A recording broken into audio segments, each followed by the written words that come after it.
everyone, welcome back to another video. It is, what is going on with this little bit of hair?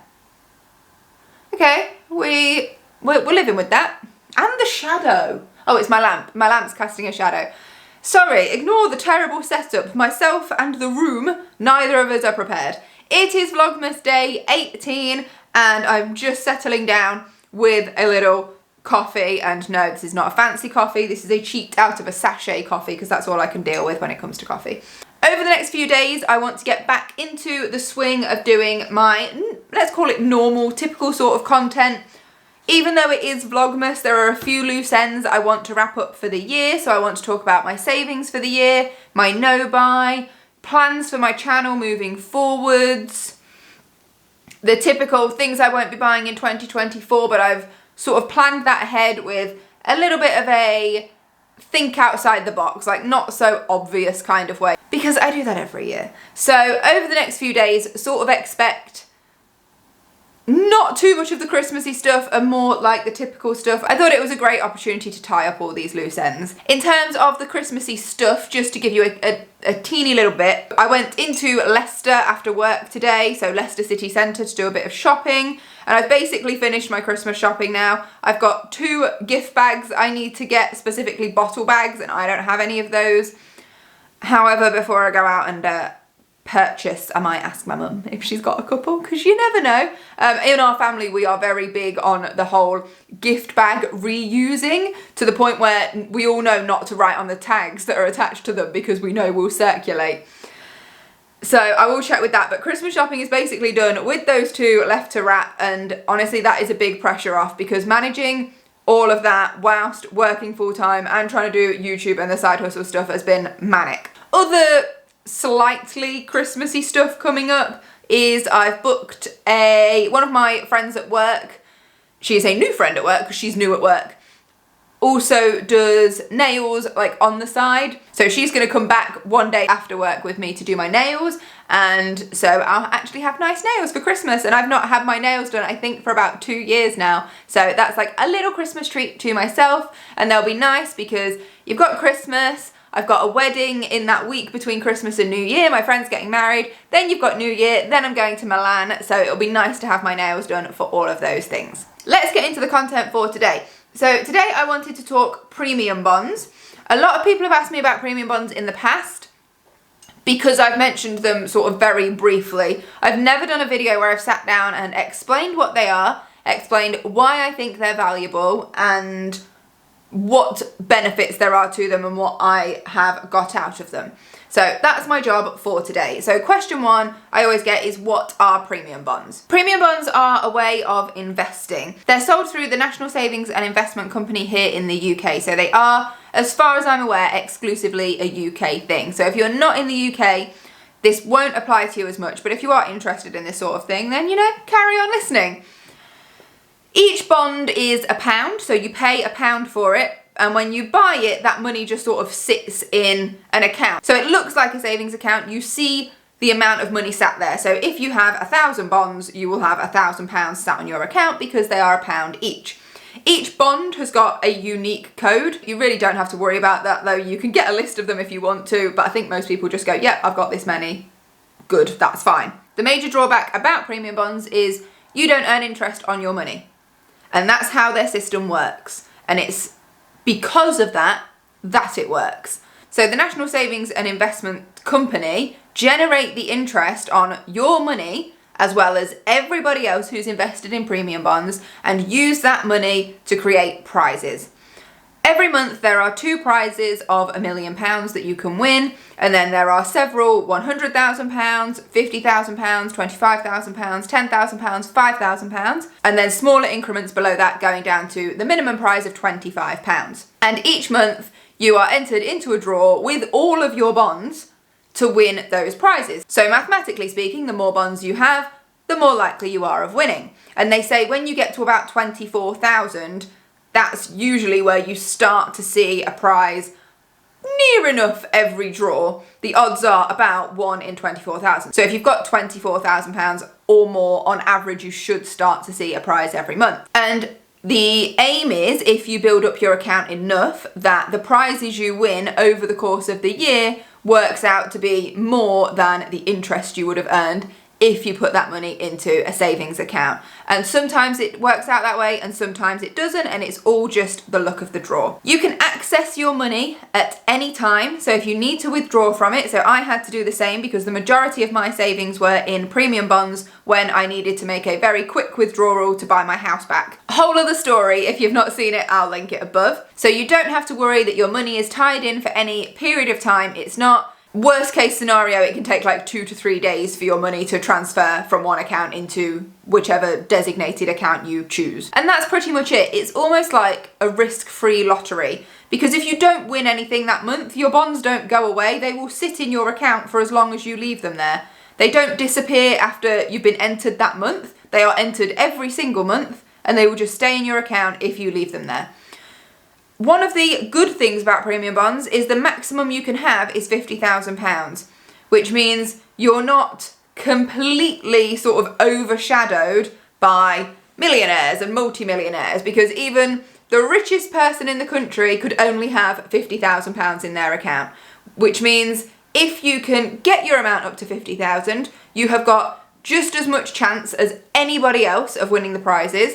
And even if you're still building your account up, it's not like you're worlds away. It's not like you've got 4,000, but someone else has got 4 million in their account and they're always going to win the prizes. So it's got that going for it. There is that sort of balance so that it's not completely overwhelmed by a small proportion of the most wealthy people in the country. And so people ask me, why do I have premium bonds? In fact, one of the comments I once got was that it's more of an older person's investment, and that someone my age should be investing in like a stocks and shares ISA or on the stock market or something like that. I do have a stocks and shares ISA, and at the moment I'm comfortable with the amount of money I'm putting into that every month, and I'm also very aware of the risk involved. I'll talk about the interest rate I have for my stocks and shares ISA in a moment, because that does fluctuate and some months that did make me a loss. So with something like that, granted, yes, I can leave my money for a long period of time and I don't anticipate that I'll need the money in my stocks and shares ISA, but only whilst I'm putting in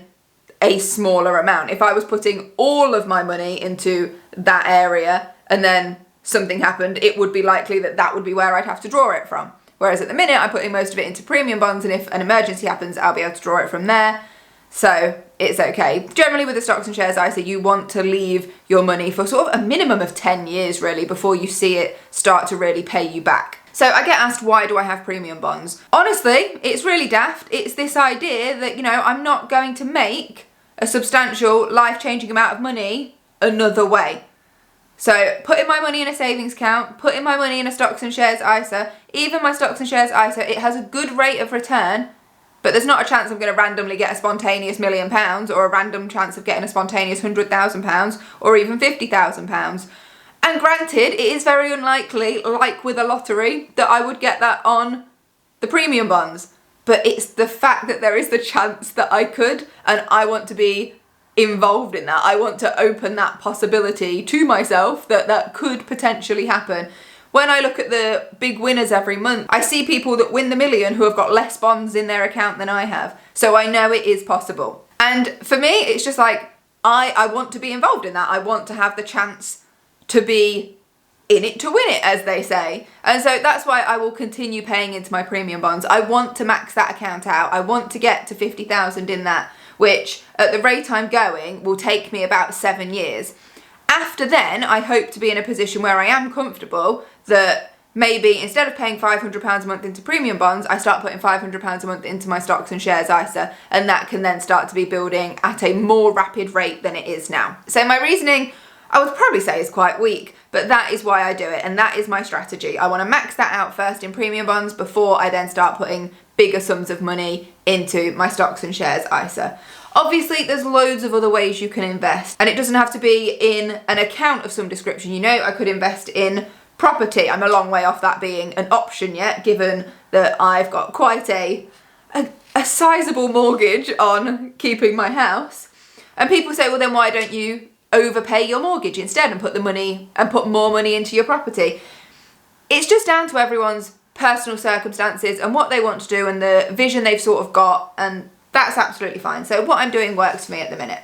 So in terms of my premium bonds account and how much money I had in it, so I started the year with almost 24,000 in that account, and for all of these figures I'm rounding basically to the nearest £500 just for ease of numbers. I then had to make a massive withdrawal in order to save my house, and that left me in February with about 6,000 in that account. I had a couple of months where I tried my best to keep paying in £500 a month despite the fact that I was taking on my property all by myself. So then in March it was 6,500 and in April it was 7,000. I then realised I just needed like a cooling down period. I needed to get used to paying my bills by myself, get a better idea of my expenses, making sure I was comfortable and just all of that stuff, working out between my income and my expenses. So I put a pause on the premium bonds and decided that I wouldn't keep paying into that just for the time being. So that stayed at 7,000 throughout April, May, June, July and August. So I had a good period of this year where I stopped paying in at all. In September, when I'd found my feet a little bit, I then started paying in my £500 a month again. So in September it was 7,500, October it was 8, November it was 8.5, and in December it was 9.5. Now December only rounds up to 9.5, even though I put 500 in that month, because throughout the year I was earning little prizes on some of the months, so that topped it up a little bit. And you can choose to have your prizes reinvested into more bonds, which is what I do. As far as I'm concerned, the quicker that account builds up to the max, the better. And you know, if I win a £25 here and there, I don't really see the point in me pulling that out and having that to spend, because I'll probably not spend it on anything particularly useful. I would rather just have it auto reinvest back into it. So over the course of that year, it was nearly £500, which meant at the end I just sort of totaled it up to 9,500. You can see the numbers I'm working with. So in January, when there was nearly 24,000 in that account, I won £75 in the January draw. That came as 3 separate prizes of £25, which was quite nice, good start to the year. And I must say, before I withdrew that money, I was seeing a prize, I would say nearly every month. It wasn't every single month, but I would say it was the majority of months. Despite the fact that I withdrew that money between January and February, I still won £25 in February, so I'm sitting there with 6,000 in my account and I won £25. Nothing in March. In April was another 75, and that again came in 3 £25 instalments. Then it went quiet. So May, June, July, August, I didn't win anything. In September, I won £100, and that was an actual £100 prize. In October, I won one £25 prize. November, nothing, and then this month, December, I won £100, which again was just one £100 prize. The reason I say it like that is because it could have been £100 made up of 4 £25, for example. So over the course of the year, regardless of how much money I had in the account at the start of the year, throughout, and then to the end of the year, I earned £400 in prizes. So I took an average of all 12 months how much I actually had in the account, and on average, I had about £8,500 in the account. So if I calculate that as a percentage, 400 out of 8,500 is 4.7%. So in terms of a rate of return for the year, I got 4.7%, which is higher than my online savings account has as an interest rate. So you can sort of see that despite the fact that you're not earning interest on the money in your account, you get paid back in another way. And sometimes you might match interest rates to savings accounts, sometimes you might exceed, sometimes you might be below. And that is the risk you take. It's really the only risk you take with having premium bonds because they're otherwise pretty safe. So 4.7% was my rate of return on my premium bonds. Now, just to compare, I have an online savings account which has an interest rate of 4%.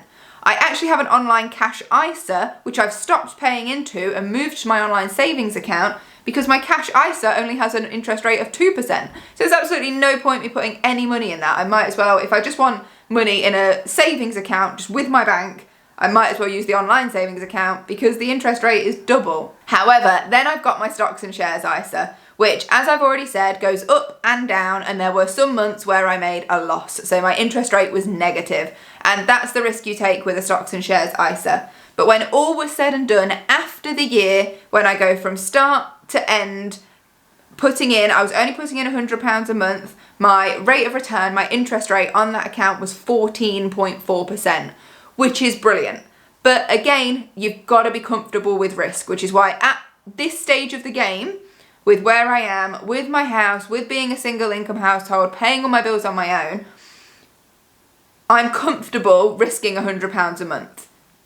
I don't want to risk any more than that at this time. So obviously it would have paid off if I'd have put more in, but there was no predicting that. So 14.4% is amazing for my stocks and shares ISA, but then it puts it into perspective because the premium bonds rate I have at 4.7% is a lot less, but it is still higher than my online savings account. And of course, you know, you can shop around for good interest rates on your savings account. I'm probably being a bit lazy on that because I'm just happy using the savings account I've already got, but just to compare. So all in all, my plan moving forwards is to continue with my premium bonds and still paying into that every month, and eventually, after a very long time, hopefully I'll max that out. But that is all for this video. That was the update I wanted to bring you for today. I hope you found it helpful. If you've got any questions about premium bonds, I'm not an expert, but you're more than welcome to pop them down below and I will answer as best I can from my own experiences. And that is all for this video. Thank you so much for watching. I will see you again tomorrow. Until then, take care. Bye.